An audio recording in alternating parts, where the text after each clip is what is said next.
Assalamualaikum.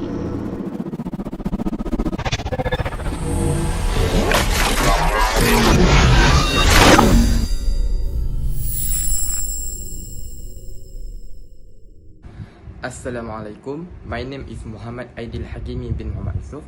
Today I will present about the introduction of the global warming.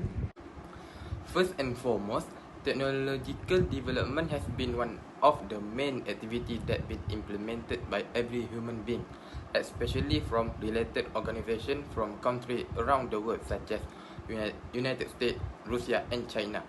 This thing considered as a positive thing for the development of world society, such as the advancement of the health industry global. It also helped in preventing infectious disease from spreading and costing thousands of human lives, like in the past. However, everything or development that been made must have their own impact, whether positive and negative. And today we will talk about negative impact, which is it has led to the climate change, which has caused global warming. For your information, climate change refers to abnormal change towards Earth condition. Actually, climate change is one of the normal process that happen in the world. But this process has been accelerated because of the human activity that slowly using Earth source. For example, it has caused the change in the rain cycle and the cyclone frequency. Next part is about the main topic about our presentation today, which is global warming. Global warming refers to the significant increase in the Earth temperature. If this is not stopped, it will disturb the overall ecology of the planet, and many negative impact will be arise, such as a flood and cyclone. For example, the disaster of a flood has occurred in many of countries, such as in our state, which is Malaysia. The flood that happened in Malaysia were outside the expectation of all parties. That disaster has affected more than 3,000 victims around the country. Because of that, the government had to spend as much as RM 9.32 billion in order to prevent this disaster from happening again in the future. And all those expenses are focused on the construction and upgrading of all drainage infrastructure around the country. Next, cyclone refers to a storm or wind that spin with its own speed, estimate at 20 to 30 kilometers per hour. It will destroy everything in the path of the cyclone, whether it is houses or crops. But most of it will be concentrated in open areas such as in European countries. In general, cyclone happen seasonally, and because of that, it will give some advantage to every country that is always hit by cyclone to make preparation in order to face it.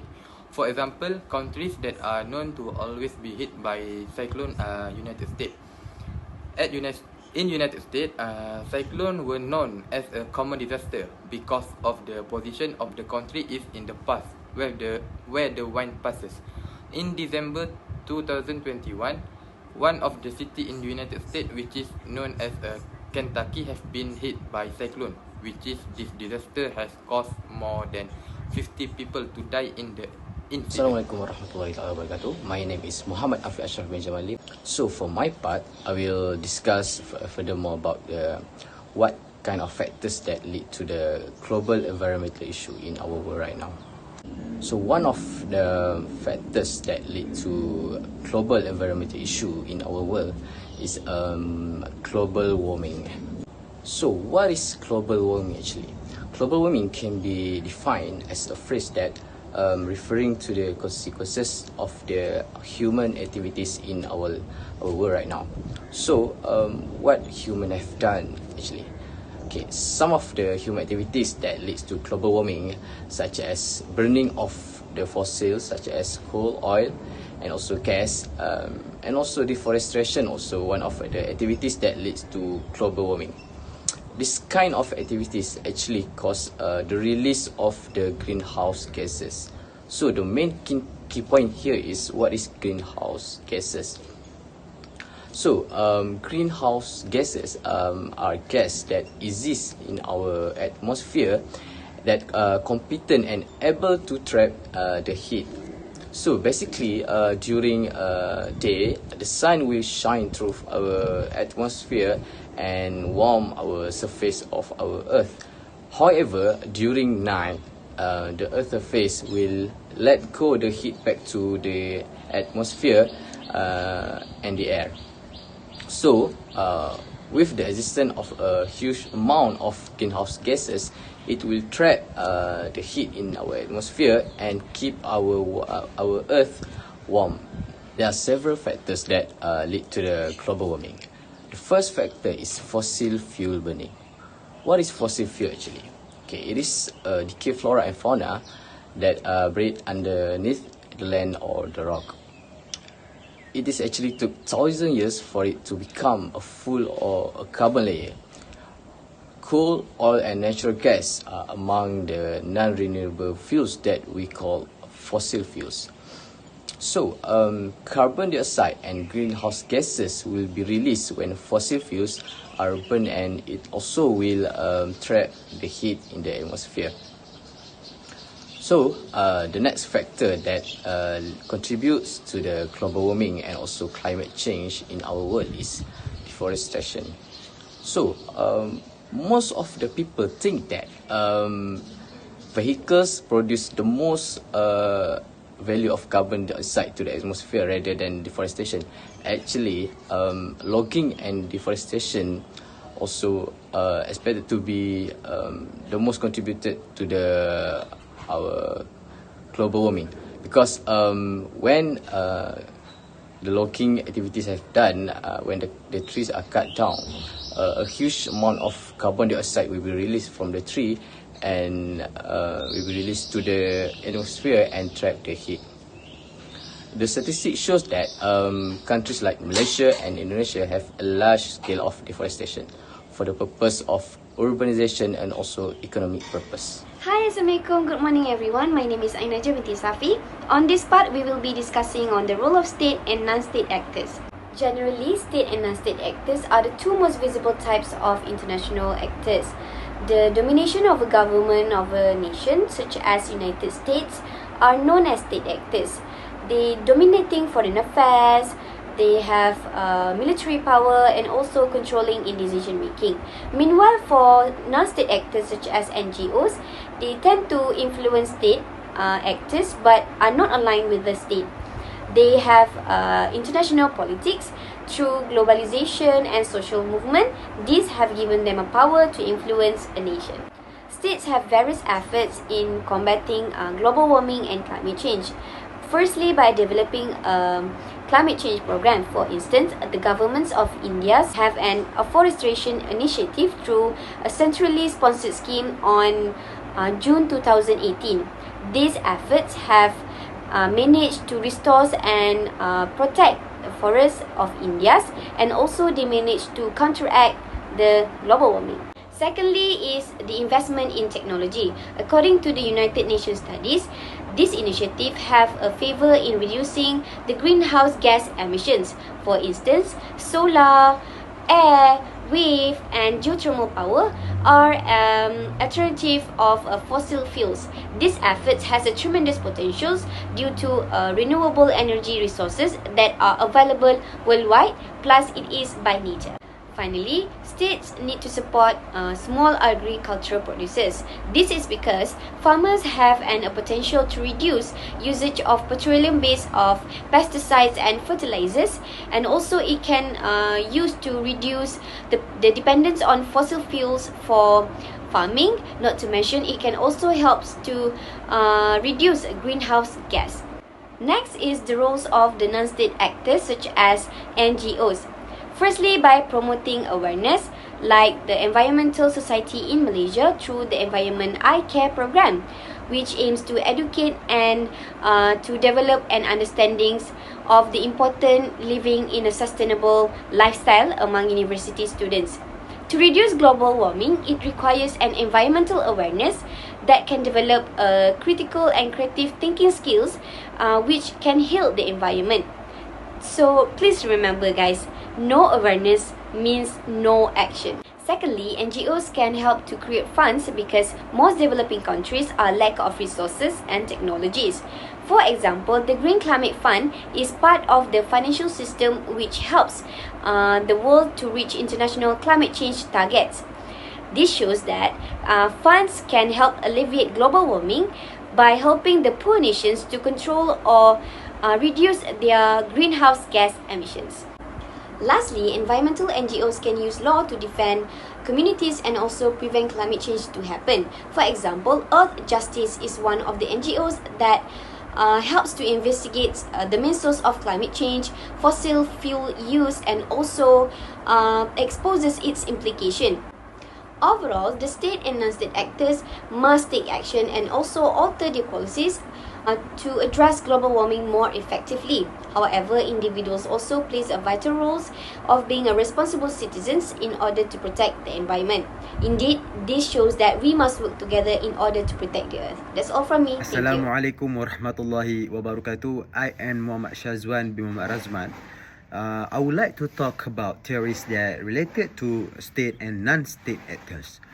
Okay, so there are three theories that I've chosen, which are realism, radicalism, and liberal internationalism. In determining if states are still the most important players in international politics, it is important to examine theories related to this argument. Okay, so the first theory, which is realism. What is realism? Realism portrays the political system of the world as an anarchic struggle for power and security among competing states. Per realism, there is at all no higher authority than that of the states. Due to this, states in alliance with other states or individually make provision for their own defense. Power, therefore, is the only means of achieving security. Security also follows from the willingness to act, prevent any state from achieving preeminent and threatening position in international politics. Secondly is radicalism. This school of thought view international politics as organized in line with capitalist imperatives. International relations are structured, conceptualized, and dominated by the unequal relationship between the developed and developing worlds. Therefore, a radical systematic change is important to achieve security on a global platform. Security here is understood as a factor of the satisfaction of basic needs for the population of the world, irrespective of their national identity. For the last one, which is liberal internationalism, the liberal nationalist view suggests that there are certain reasons to believe that the dominant identity of states might be weakening. International institutions, international law, international trade, and international commerce have all contributed tremendously to the developing global community. So, therefore, we should describe the world not just in terms of state interaction only, but also in terms of an increasing community. So that are the theories that I've chosen that are related to state and non-state actors. Ladies and gentlemen, for the implications from the positive view, actions taken by people in power tends to smooth the passings of bill or policy models in their countries, like they can make the regulations or direct the regulation, and the process will be swift and immediate. For example, we've seen in Australia when their boards initiate a landmark bill, the policy majorly focus on vanishing the climate change issue, especially global warming, within the 10 years, which is until 2030. Okay, for the next advantage that one nation will become a role model for the other nation to follow their trace. Like in Europe, in their continent, they hence to turn into the green mode, which is they practice go green living as a point to lessen dependence on oil energy, oil resources, and that's a good news for the earth itself and the green activists. And then the voice from the activists also give an impact. Like in Sweden, they have the activists such as Greta Thunberg, that still young but push the government with her voice and the others to initiate a flash progressions to encounter these climate change problems. And their voice at the beginning, their voice were not heard, but when they keep pushing and keep spreading awareness, the authority also had to save their face, and they cannot ignore it, and they tend to obey by the people's wants. Proceed to negative perspective or disadvantages. Our world currently face the rising geopolitical tensions and domestic political contestation that cause sluggish movements, whether from governments, the NGOs, the activists, to focus on climate change issues, and it's also due to inability and instability within certain nations. As it also, our world simultaneously has no special body or world police to monitor and enforce the international law at the international level. Yes, we have United Nations, however, they just become a fact of puppet by the biggest power, and they cannot defy the vetoes. NGO also seems like they can do anything with their voice when they be heard, but they have no direct control or direct power to stop the illegal activities like illegal loggings that become the factors for global warming. And we can take example in Kelantan State, where an environmental NGO had asked Parti Islam Malaysia PAS to intervene in illegal logging in Gumusan, Kelantan, but still the logging continue, and their voice just become unheard. And then the hardship to educate surrounding people on how they can use their resource efficiently, and how far their knowledge on their air conditioner, since the air conditioner contribute the most to the global warming. People who stick to their conservative life just have no care and issue on outside world. They just do their things, and it needs abundance of great efforts for activists to educate people. So that's the disadvantage and the obstacle on these issues. Assalamualaikum warahmatullahi wabarakatuh. My name is Afin Azmi, and I'm going to present about the recommendation on how to reduce the global warming issue. The first recommendation is we should enforce an impactful action such as limitation of transportation in daily use.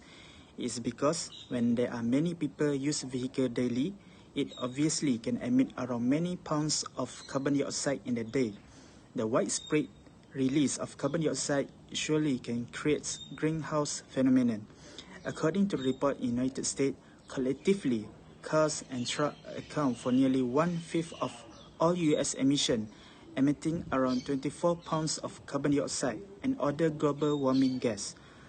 Global warming can cause the heat wave in some places, especially urban areas that have many industrial activity and daily use of vehicle. That is the reason why the state actor should limit the use of transportation.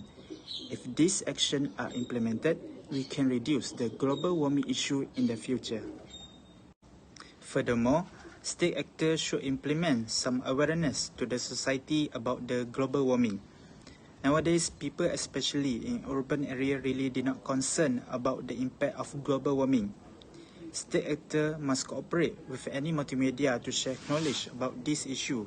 It's because new generation mostly use their smartphone to find knowledge rather than reading in newspaper. Obviously, this plan really work well in the future because we currently stay in the generation where the knowledge and information can easily gain without any problem. From physical action, we can create a program about awareness such as program Low Carbon City. Through the program, global warming can be reduced, among other things, by creating green areas and sustainable use of electricity. Lastly, from the international perspective, state actors should make an international cooperation to global warming mitigation. The global and regional global warming impact can be mitigated, but it must be through international agreement between other countries to reduce the global greenhouse gas. That is the reason why we should cooperate with all countries to find the best alternative, which is make agreement in save the forest and creating an international law about climate change, such as Paris Agreement Act. The Paris Agreement's central aim is to strengthen the global response to the threat of climate change by keeping a global temperature rise this century well below 2 degrees Celsius, above pre-industrial level, and to pursue effort to limit the temperature increase even further to 1.5 degrees Celsius. It just not reduce the global warming issue, but in the same time also prevent air pollution. In terms of economic, it surely immense energy saving that can drive economic growth in our country. That is all from me. Thank you. To conclude, global warming is not something to take lightly. The oceans are warming, the polar ice keeps melting, and greenhouse gas levels are at an all-time high. These are just some of the things that the claims maker for the global warming cause have said. The science has proven them right. So, the ultimate claim is that humans are a large factor in the increased rate for global warming. There are claim makers of all kinds fighting about whether that is true or not. The solutions proposed deal with a cleaner world, while the deniers will option to do nothing. This issue has turned political, and it seems like nothing gets done until someone who believes in global warming is in charge. Right now, that is not the case. This issue will continue to get worse until there is no turning back. Hopefully, society can come to a consensus to try and inhibit global warming. This is the only way to keep the place we live healthy.